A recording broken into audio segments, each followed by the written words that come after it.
how to choose an agent or a good broker. I think this is so very, very important. This industry is very small in terms of insurance and how many carriers are out there. I mean, truth of the matter is, there's about a dozen carriers.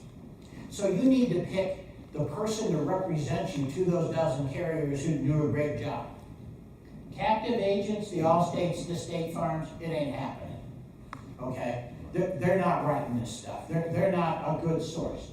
Independent agents, a lot of independents think they can do this today.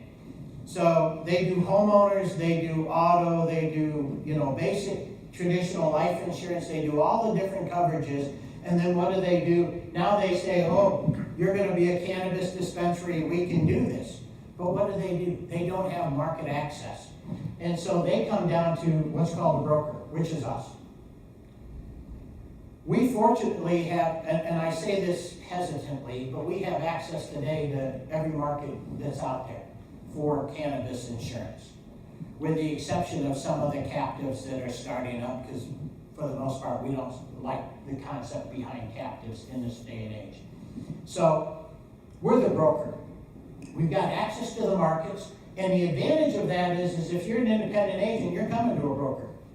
Because you need to get to us. This is what we normally do. Our business as brokers, my normal client is an agent, because they're coming to me because they don't have the market access that they need. They don't have the relationship with the carriers that we have in order to place coverage.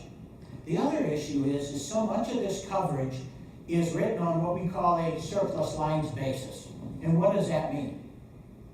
There's two types of insurance, and this is way more than you ever wanted to really know, but there's what's called admitted paper, and there's only one carrier in the state of Michigan that writes admitted paper for cannabis, and then everybody else writes surplus lines.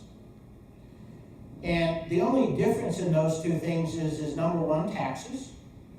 We add taxes to the surplus lines, and the other thing is the guarantee fund.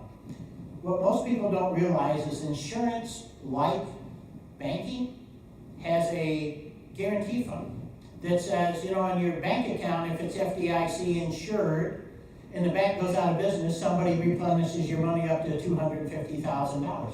Well, in the world of insurance, we have the same thing. We have a guarantee fund that on all admitted paper, if an admitted carrier goes out, the guarantee fund will step in and help pay the claims.